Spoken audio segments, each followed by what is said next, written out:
हरे कृष्णा, राधे राधे। भाई जी ने अपने सत्संग में भगवान नाम जप के साधन पर ही सर्वाधिक बल दिया।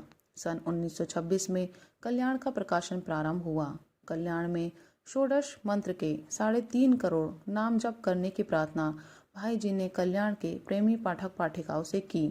कल्याण प्रेमियों ने नाम जप में इतना उत्साह प्रदर्शित किया कि 3.5 करोड़ मंत्र जप के स्थान पर लगभग 35 करोड़ मंत्रों का जप हुआ। इसके पश्चात भाई जी ने कल्याण का प्रथम विशेषांक सन 1927 श्री भगवान नामांक प्रकाशित किया, जिसमें नाम महिमा पर शास्त्र के वचन एवं संतों के अनुभवपूर्ण लेख प्रकाशित हुए। गोरखपुर में 8 अक्टूबर 1927 के दिन भगवान ने भाई जी को साक्षात दर्शन देकर भगवान नाम प्रचार का आदेश दिया। तत्पश्चात भाई जी नाम प्रचार कार्य में प्राणपण से प्रवृत्त हो गए। भाई जी श्री भगवान नाम जप के संबंध में कहते थे, मैं भगवान के नाम पर जोर क्यों देता हूँ? इसका कारण यही है कि मैंने जीवन भर यही किया है। जो कुछ भी अच्छी बात जीवन में आई है वह नाम जप एवं भगवत कृपा के प्रताप से। पारमार्थिक जीवन का प्रारंभ नाम जप से हुआ और जीवन में साधना भी इसी की हुई। मैं नाम महिमा को अर्थवाद नहीं मानता हूँ। मैंने नाम जप से बहुत बड़े बड़े कार्य सफल होते देखे हैं और स्वयं मेरे जीवन में हुए हैं। नाम की जो महिमा कही जाती है वह सत्य है और अनुभव की वस्तु है, अतः इसे बलपूर्वक कहने में कोई संकोच नहीं। शिलंग में सत्संग के लिए एकत्रित प्रेमी जनों के समूह में प्रवचन करते हुए भाई जी ने कहा, शिलंग आने पर मेरे हृदय में नए नए भाव उत्पन्न हो रहे हैं, क्योंकि यह मेरी जन्मभूमि है। मैं यहाँ केवल एक संदेश लेकर आया हूँ और वह है श्री भगवान नाम। शास्त्रों का कथन है, महापुरुषों का उपदेश है, अनेकों बड़े बड़े महात्माओं के अनुभव हैं। श्री भगवान दिव्य वाणी है और मेरा विश्वास तथा अनुभव है वर्तमान समय के देश के सबसे बड़े 2 नेता महात्मा गांधी तथा महामना मालवीय जी भगवान नाम के बड़े भक्त हैं। राम नाम के संबंध में किसी प्रमाण की कोई आवश्यकता ही नहीं है। इस घोर कली काल में नाम के समान अन्य कोई सहारा नहीं। वर्तमान समय में भाई जी भगवान नाम स्मरण को ही एकमात्र साधन मानते थे। एक स्थान पर उन्होंने लिखा है, इस समय नाम के सिवा संसार सागर से पार कर देने वाला दूसरा कोई भी सहज साधन मुझे दृष्टिगोचर नहीं होता। मैं भगवान नाम की महिमा क्या लिखूं? मैं तो नाम का जिलाया जी रहा हूँ। नाम साधना में लगे एक सन्यासी महात्मा को आश्वस्त करते हुए उन्होंने कहा था, भगवान भले ही दूसरी प्रार्थना सुनने में थोड़ी देर भी कर दें, पर यदि कोई सचमुच चाहे कि उसके द्वारा निरंतर नाम जप हो तो इसके लिए वह भगवान से प्रार्थना करे और यह प्रार्थना निश्चय ही तत्क्षण पूरी हो जाएगी। कोई भले ही अपने को कितना भी पापी अपराधी बताता, भाई जी उसे प्रेम पूर्वक नाम जप की सलाह देते तथा कहते थे, जितनी शक्ति भगवान नाम में पाप नाश की तथा कल्याण करने की सन्निहित है, उतनी शक्ति पापों के समूह में नहीं। प्रेम पूर्वक किए गए नाम जप की महिमा तो अपार है ही, लेकिन यदि कोई अनजाने भूल से किसी के आग्रह को मानकर या अवहेलना से ही एक बार भगवान के नाम का उच्चारण कर लेता है, उसका भी उद्धार हो जाएगा।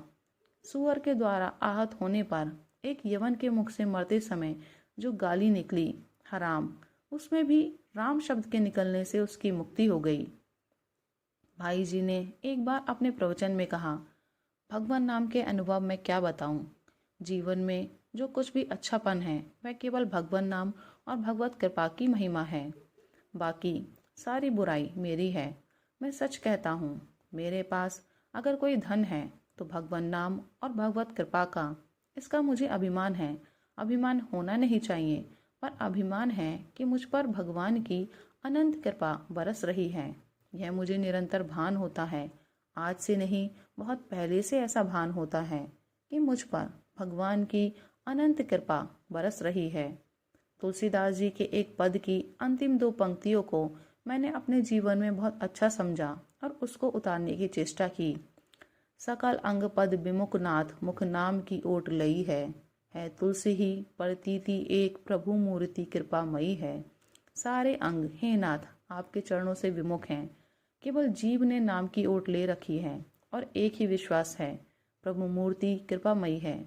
बड़े बड़े संकट आए, संकटों की अवधि नहीं।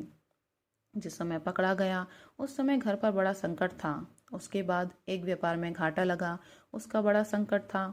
एक बार हमारे कुछ दोस्तों ने एक षड्यंत्र किया और एक बहुत बड़े निंदनीय अपराध में फंसाना चाहा।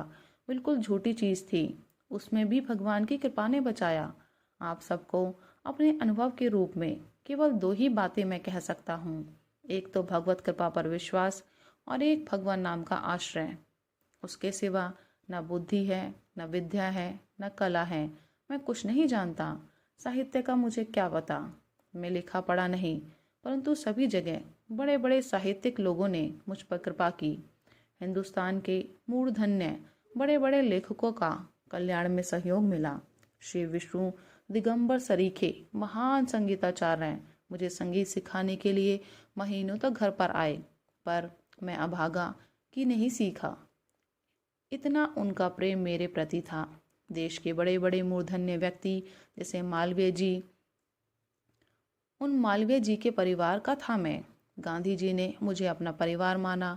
श्री अरविंद के साथ मेरा संबंध रहा। मेरे अयोग्य होते भी क्यों इतनी बातें हुई। मैंने अनुभव किया मेरी अयोग्यता की अपेक्षा भगवान की कृपा कहीं अधिक बड़ी शक्ति रखती है और वह कृपा मुझ पर निरंतर बरसती रहती है। उस कृपा के भरोसे मुझे अशांति के स्थान पर शांति मिली। दुख और निराशा जहाँ चारों ओर मंडरा जाते, ऐसी अवस्था में मुझे आशा मिली। विषाद से निकलने का पवित्र और सरल मार्ग मिला। और यह सब हुआ केवल भगवत कृपा और भगवान नाम से। उनका कहना था, भगवान के मंगलमय नाम से ऐसा कौन सा कार्य है जो सिद्ध नहीं हो सकता।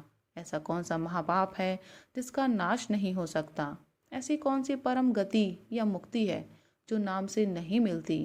परंतु विचारने की बात तो यह है कि नाम का उपयोग कहाँ करना चाहिए।